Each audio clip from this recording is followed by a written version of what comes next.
गरम चपाती। आह, मेरे घुटने में बहुत दर्द हो रहा है, बर्दाश्त नहीं हो रहा अब मुझसे। मनीषा कमरे में बैठकर अपने पैरों पर मरहम लगाती हुए गुस्से से कहती रहती है। इतने में ही अशोक घर आके कहता है। कहाँ हो सुनती हो? अरे भाई कहाँ चली गई? मनीषा चिड़चिड़ा कर कहती है। अब क्या हुआ, सब काम करके बैठती हूँ फिर भी सबको कुछ ना कुछ काम याद आ ही जाता है। मैं नहीं उठने वाली अब। अरे बाबा तुम तो शुरू हो गई। मैंने कोई काम तो कहा भी नहीं। तुमने जो जो सामान कहा था सब लेकर आया हूँ, यही कहना चाह रहा था मैं। अरे ठीक है, ला दिया है तो रख दो और बचे हुए पैसे मुझे वापस कर दो। और मुझे ना थोड़ी देर के लिए कुछ मत कहना, मेरे पैरों में बहुत दर्द हो रहा है। अशोक पैसे देकर कमरे से बाहर आ जाता है और मन ही मन सोचता है। भूख तो बहुत जोरों की लगी है, लेकिन अभी गरम चपाती सेकने को जैसे ही बोला तो मेरे ऊपर टूट पड़ेगी बिजली की तरह। इससे अच्छा है अशोक अपना मुंह बंद रख और इंतजार कर।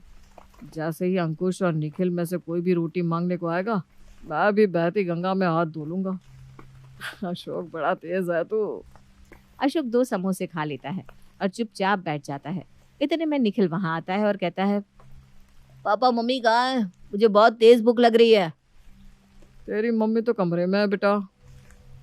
मम्मी जल्दी से गरम चपाती सेक दो ना, मुझे बहुत भूख लग रही है। अरे बेशरम, मैं यहाँ मर रही हूँ और तुम्हें गरम रोटी की पड़ी है? मैं नहीं बना सकती, ठंडी रोटी पड़ी है, खा ले। अरे मम्मी यार, मैं ठंडी रोटी नहीं खा सकता, तुम्हें पता है ना। मैं भूखा रह लूंगा लेकिन ठंडा नहीं खाऊंगा। अब से ना मैं हमेशा से खाना बना कर ही रख दूंगी। ऐसा भी कौन सा सुख मुझे कुछ मिल गया इतने दिनों में। पूरी जिंदगी मैंने खराब कर दी काम कर करके, लेकिन हुआ क्या, इस बुढ़ापे में भी मुझे ही मरना पड़ रहा है। एक टाइम 3 टाइम का बना कर रख दूंगी मैं। मम्मी तुम छोड़ो, मैं तुम्हारे पैर दबाकर मरहम लगा देता हूँ, तुम्हें तुरंत राहत हो जाएगी। मनीषा को तो लगता है कि निखिल उसके दुख को समझता है, इसलिए वो निखिल के सर पर हाथ घुमाकर कहती है। हाँ बेटा दबा दे पैर, बहुत दर्द हो रहा है। एक तू ही मेरे घुटने दबाने को आया, वरना दोनों बाप बेटे ने आज तक पूछा ही नहीं कि मैं दर्द में कैसे काम करती हूँ। निखिल 10 मिनट घुटने की मालिश करता है। मनीषा कहती है। अब छोड़ भी दे बेटा, तेरे भी हाथ दुख रहे होंगे। वैसे ना मुझे काफी आराम हो गया है। मनीषा की इतना कहने की देरी थी कि निखिल बोल पड़ता है। मम्मी मुझे गरम चपाती सेक के खाना दे दो ना। मनीषा गर्मा जाती है और निखिल के पीठ पर एक हाथ मारती हुए कहती है। मुझे लगा तू मुझसे प्यार करता है, मेरा दर्द तुझे समझ में आ रहा है, लेकिन तू क्यों समझे, ये सब तो गरम चपाती के लिए हो रहा था। अरे मम्मी क्या करूं, तूने हमें गरम चपाती खाना सिखाया है, ला दो ना अभी, फिर मैं तुम्हारे घुटने दबा दूंगा बस। अरे सेक देती हो, चल बाकी दोनों को भी बोल दे अभी ही खा ले, फिर मैं नहीं देने वाली। 2 मिनट आदमी आराम नहीं कर सकता। निखिल अंकुश और अशोक को आवाज देता है। नाश्ता कर लो, मम्मी गरम चपाती सेक रही है। गरम चपाती का नाम सुनकर अशोक का चेहरा खिल जाता है। मैं तो इंतजार ही कर रहा था। तीनों बाप बेटे एक साथ एक ही थाली में बैठकर खाना खाने लगते हैं। आज मेरे कारण तुम दोनों को गरम खाना नसीब हो रहा है, धन्यवाद करो मुझे, वरना दोनों कहीं कोने में पड़े रहते। अरे ठीक है ना, शुक्रिया। तभी मनीषा कहती है। भाई तुम लोग अब देख लो, मुझसे नहीं होगा, मैं खाना नहीं बना सकती। तुम लोग कोई इंतजाम करो या फिर जो मैं बना कर रख दूंगी वही खा लेना। मनीषा अपने कमरे में चली जाती है। अब मनीषा गरम चपाती सेकना बंद कर देती है और तीनों बाप बेटे के लिए मुसीबत हो जाती है। तीनों अब आधा से ज्यादा टाइम भूखे ही रहने लगते हैं और रोज इतना इतना खाना पड़ा रहता है। एक रोज दुखी होकर अशोक कहता है। अब इस तरह नहीं चलेगा, रोज इतना अनाज बर्बाद हो रहा है, ऊपर से हम भूखे ही रहते हैं, कभी बाहर खा रहे हैं तो कभी आधा पेट खाकर उठ रहे हैं। हाँ पापा, इसका कोई उपाय तो निकालना ही होगा।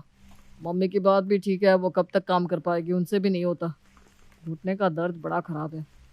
भैया तुम शादी क्यों नहीं कर लेते हो, तुम्हारी शादी भी हो जाएगी और हमें गर्मा गर्म चपाती खिलाने वाली भी आ जाएगी। इतने में ही मनीषा अपने कमरे से आकर कहती है।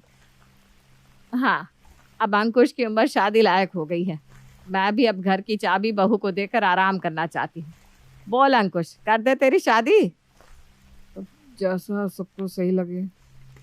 गरम चपाती क्या न करा दे, पूरा घर जोरों शोरों से अंकुश के लिए लड़की ढूंढने में लग जाता है। प्रज्ञा, जो कि अशोक के दोस्त की बेटी है, अशोक को अंकुश के लिए पसंद आ जाती है और वो कहता है,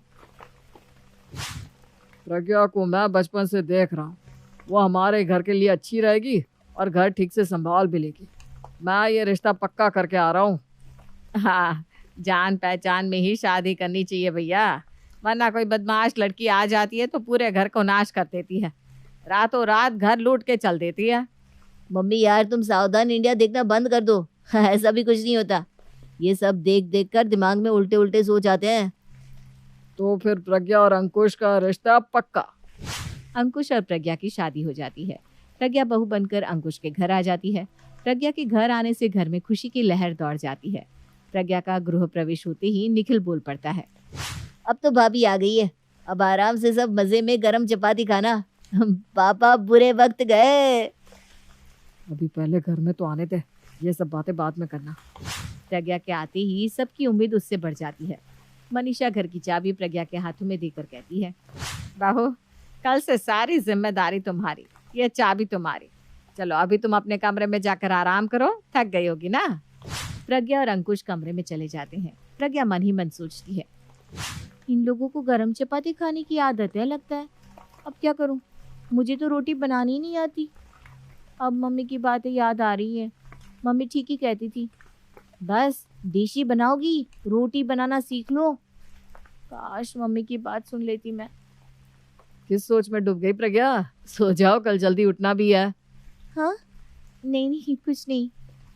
प्रज्ञा और अंकुश सो जाते हैं और अगले दिन सुबह उठने के साथ ही मनीषा प्रज्ञा से कहती है, बहू आज तेरी पहली रसोई है, तू नाश्ता बना ले। जी मम्मी जी। प्रज्ञा रसोई में जाकर सोचती है, कुछ अच्छा बनाती हूँ, ढोकला और पोहा बना लेती हूँ। प्रज्ञा नाश्ता बनाकर सबको परोसती है। सब नाश्ता खाकर कहते हैं, बहू पोहे और ढोकले तो बहुत स्वादिष्ट बने हैं, लेकिन मुझे ना चपाती बिना नहीं चलता। हाँ प्रज्ञा, पापा ठीक कह रहे हैं, दोनों बाप बेटे मुंह बंद करके खा लो, ज्यादा मत बोलो वरना ये भी नहीं मिलेगा। हाँ, मैंने सोचा पोहे हल्के रहेंगे। प्रज्ञा मन ही मन कहती है, अब क्या करूं, मुझे तो रोटी आती ही नहीं बनानी। चावल तो सबको पसंद होता है, मैं दोपहर के वक्त फ्राइड राइस और आलू दम बना दूंगी, खाकर सबके मुंह में पानी आ जाएगा और कोई कुछ नहीं कह पाएगा। दोपहर के समय प्रज्ञा फ्राइड राइस और आलू दम बना लेती है और सबको परोसती है। मनीषा बड़े ही चाव से फ्राइड राइस और आलू दम खा लेती है। बहुत स्वाद है बहू, गर्मा गर्म खाने को मुझे नसीब हुआ, मन खुश हो गया भाई। मम्मी तुम्हें तो बस बना हुआ मिलना चाहिए। भाभी फ्राइड राइस से ना हमें संतुष्टि नहीं होगी, हम डिशेस के साथ चपाती भी खाते हैं, इसके साथ 2 चपाती मिल जाती तो खाने का स्वाद दुगना हो जाता। हाँ, लेकिन एक साथ देवर जी इतना कुछ बनाना तो हो नहीं पाएगा। बहू हमें डिश की जरूरत नहीं है, नॉर्मल गरम चपाती और एक सब्जी मिल जाए तो बहुत है। प्रज्ञा कुछ नहीं कह पाती और रात के लिए फिर पाव भाजी की तैयारी कर लेती है। रात को पाव भाजी देखकर मनीषा के मुंह से पानी टपकने लगता है और गपागप खा लेती है। निखिल, अंकुश और अशोक अपने माथे पर हाथ रख लेते हैं। फिर से पाव भाजी? फिर प्रज्ञा तुम्हें समझ में नहीं आ रहा क्या? हम ये सब खा ही नहीं सकते, पाव भाजी बनाने में अच्छा खासा वक्त लग जाता है। तुम सीधे सीधे रोटी और एक सब्जी बना दो ना यार, हमारा पेट इन सब से नहीं भरता। प्रज्ञा अपने एक हाथ को दूसरे हाथ में रखकर रगड़ने लगती है और नजर झुकाकर चुप हो जाती है।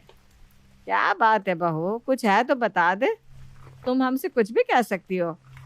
मम्मी जी, मुझे ना चपाती बनानी नहीं आती। क्या? तीनों बाप बेटों के मुंह उतर जाते हैं और तीनों एक दूसरे को देखने लगते हैं, मानो आंखों से कह रहे हो कि अब क्या करें। आधा पेट खाना खाकर तीनों बाप बेटे उठ जाते हैं। रात को तीनों बाप बेटे आपस में बात करते हैं। अब क्या करे पापा, गरम चपाती के लिए मेरी शादी करवाई और प्रज्ञा को तो चपाती बनानी नहीं आती। भैया हमें क्या पता था कि ऐसा कुछ होगा। अरे पर अब करे क्या? तभी इंस्टाग्राम पर रील्स देखते देखते एक रोटी मेकर का ऐड आता है और अशोक कहता है, बच्चों ये देखो, ये कैसा रहेगा, रोटी मेकर, हम भी यही मंगवा लेते हैं। ये अच्छा है, मैंने देखा है बड़े बड़े रेस्टोरेंट में रोटी मेकर रहता है। लो तो इसे अभी ऑर्डर कर देते हैं, गरम चपाती तो नसीब हो। अंकुश रोटी मेकर ऑर्डर कर देता है। प्रज्ञा के आने के बाद भी तीनों को जैसे तैसे काम चलाना पड़ता है। हफ्ते भर बाद रोटी मेकर डिलीवर हो जाता है। रोटी मेकर को अशोक अनबॉक्स करता है और कहता है, अब अपना काम तो हो गया।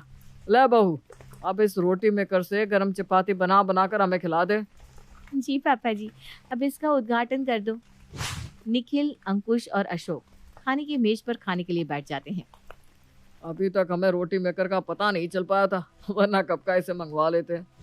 प्रज्ञा आटा लगाकर रोटी मेकर से गरम चपाती सेक कर देती है। रोटी मेकर की चपाती देखकर अशोक की आंखें टिमटिमाने लगती है। गर्मा गर्म चपाती और मटर पनीर। बहू, आज मन खुश कर दिया तूने।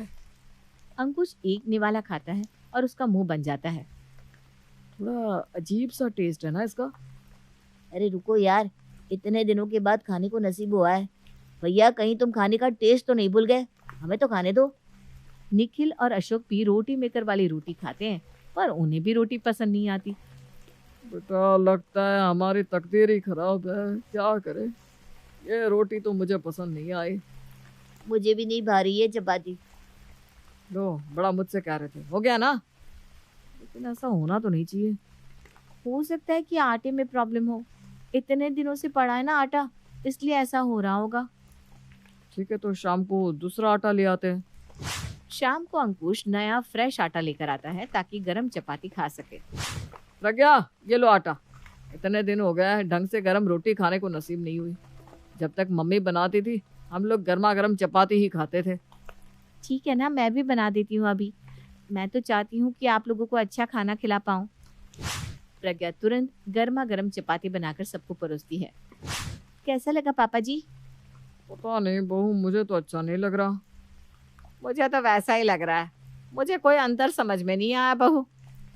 भाभी हमें तो हाथों की चपाती ही पसंद आती है। मम्मी तो कुछ भी खा लेती है। पापा, अब क्या करें हम। हमारे जैसी मुसीबत किसी को नहीं होगी। चाहे जो कर लो फिर भी कुछ ना कुछ दिक्कत तो आ ही जाती है। दिन बीतने लगते हैं।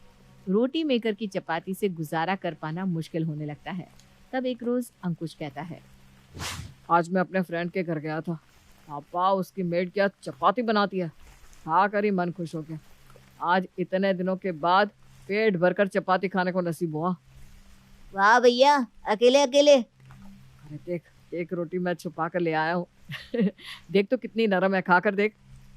निखिल चपाती खाकर कहता है, भैया क्यों ना हम भी एक खाना बनाने वाली रख ले, कम से कम अपने मन का खाने को नसीब तो होगा। हाँ छोटे, तुम ठीक कह रहे हो। कोई कुकिंग करने वाले का पता लगाता हूँ मैं। अरे गधे, तुम अपने दोस्त के काम वाली को ही रख लो ना। क्या मम्मी, तुम भी ना, कभी सुना है तुमने कि कोई अपनी काम वाली किसी और के घर में काम करने के लिए भेज दे? तो फिर किस चीज का दोस्त है? इससे अच्छा तो दुश्मन है। अरे मम्मी, दोस्त अपना निवाला तुम्हें दे देगा, लेकिन अपनी काम वाली नहीं। काम वाली तो ढूंढनी होगी। अंकुश, निखिल और अशोक काम वाली ढूंढने लगते हैं। फिर एक रोज सविता काम वाली काम ढूंढते हुए अशोक के घर आती है। काम वाली को देखकर प्रज्ञा कहती है, चपाती वाली आ गई। काम बताइए, क्या करना है मेरे को? बस गर्मा गर्म चपाती बनानी है तीनों टाइम। इतना सा काम? ठीक है, मैं कल से आ जाएगी। कल से नहीं, आज से ही लग जाओ। अभी दोपहर के वक्त सब खाने पर बैठेंगे, तुम ना गर्मा गर्म चपाती सेकती जाओ। ठीक है, लेकिन मैं आज के आने जाने का भाड़ा भी लेगी, साथ ही 1 महीने का एडवांस भी, क्योंकि फिर सब 1-2 दिन अपना काम निकलवा कर छुड़वा देते हैं। अरे ठीक है, ले लेना पैसे, ले अभी ले ले और काम पर लग जा। सविता गर्मा गर्म चपाती सेकती है और प्रज्ञा सबको परोसती है। इतने में निखिल कहता है, हे भगवान, बस इस बार हमारा नुस्खा काम कर जाए, वरना फिर हम तीनों के पास कोई उपाय नहीं रह जाएगा। अरे शुभ शुभ बोल। ये काम वाली कितने घरों में काम करती है और कितने दिनों से कर रही है। ऐसे ही थोड़ी कोई इससे काम करवाएगा। चलो अब तुम दोनों चुप हो जाओ, खाने दो। खाना खाकर अशोक का मुंह खुल जाता है। अब ये खाने वाली परमानेंट फिक्स हो गई थी। मन खुश हो गया, इस बार ये नुस्खा काम कर गया।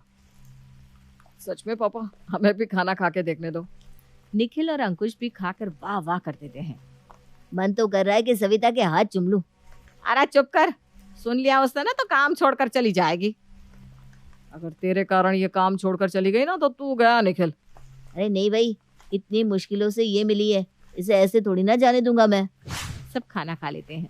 फिर सविता आकर कहती है, मैं जा रही लिए, रात को आ जाएगी। ठीक है।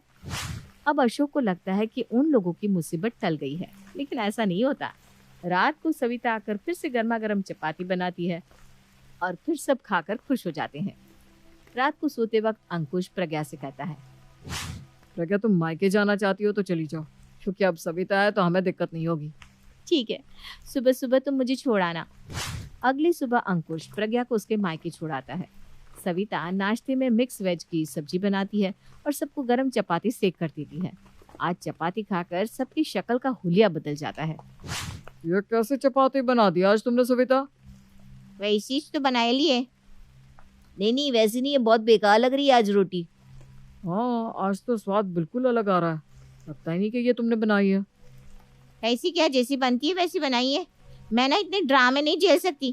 काम करवाना है तो करवाओ, नहीं तो मैं चली। मनीषा सोचती है कि प्रज्ञा मायके गई हुई है, अगर सविता भी चली गई तो जो मिल रहा है वो भी नहीं मिलेगा। अरे बेटा, तुम्हें जैसा आता है तुम वैसा बनाओ। हाँ, पर सविता तो बहुत खराब खाना बनाती है और तीनों बाप बेटे प्रज्ञा के आने तक बहुत रो रो कर उसका खाना खाते हैं। अंकुश प्रज्ञा के आते ही कहता है, इस काम वाली ने तो हमें धोखे में रखा। एक दिन अच्छा खाना खिलाकर पगार ले लिया, अब 1 महीना होते ही इसे हटा देना। ठीक है, आप लोगों को गरम चपाती खानी होती है, वरना मम्मी जी चपाती एक बार सेक कर रख देगी और बाकी सब तो मैं कर ही देती हूँ। महीना पूरा होते ही प्रज्ञा सविता को काम से निकाल देती है। अब मनीषा नाश्ते में ही सबके लिए चपाती सेक देती और प्रज्ञा सब्जी बनाकर बाकी सब काम कर देती। पूरा दिन अब सबको वही ठंडी चपाती खानी पड़ती है। तब निखिल कहता है, लगता है हमारे नसीब में ठंडा खाना ही लिखा है। लगता है इस बुढ़ापे में मुझे ही अब चपाती बनाने की क्लास ज्वाइन करनी पड़ेगी। अशोक की बातें सुनकर मनीषा प्रज्ञा जोर जोर से हंसने लगती हैं।